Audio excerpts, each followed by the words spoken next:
Yesu Jesus Isipas imbone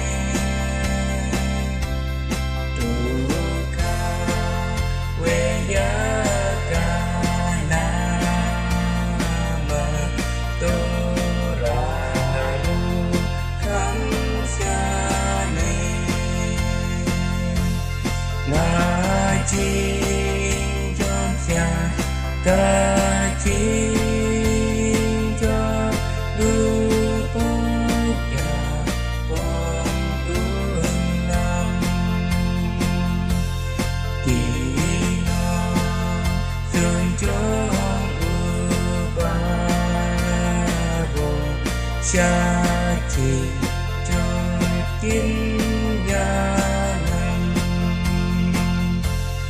Tuyen Yesu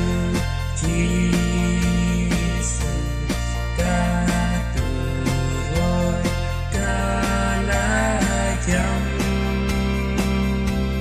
Syahang Kajur Katoma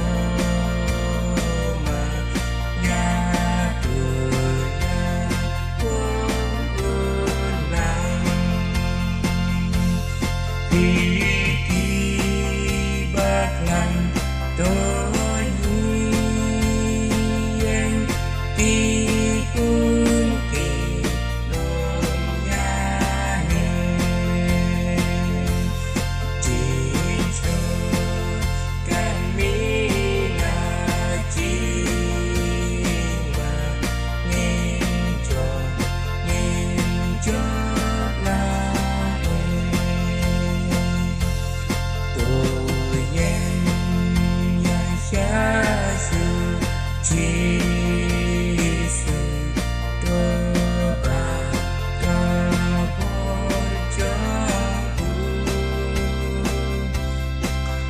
Anu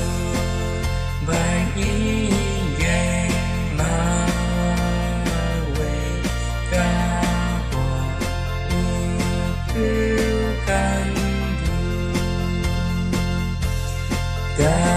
Kapor upil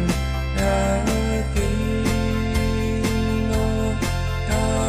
Tasyarai Tokelpa Aji Tomlane Jima Toko Muyukan Tuyen Yesu Jesus Kajing Menong Slam Kajam Katama Menta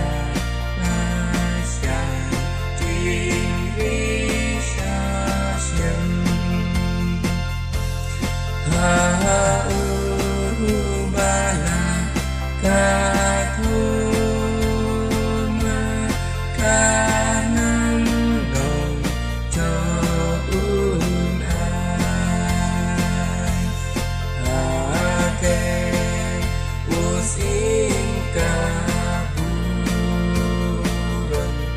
Unsen Jan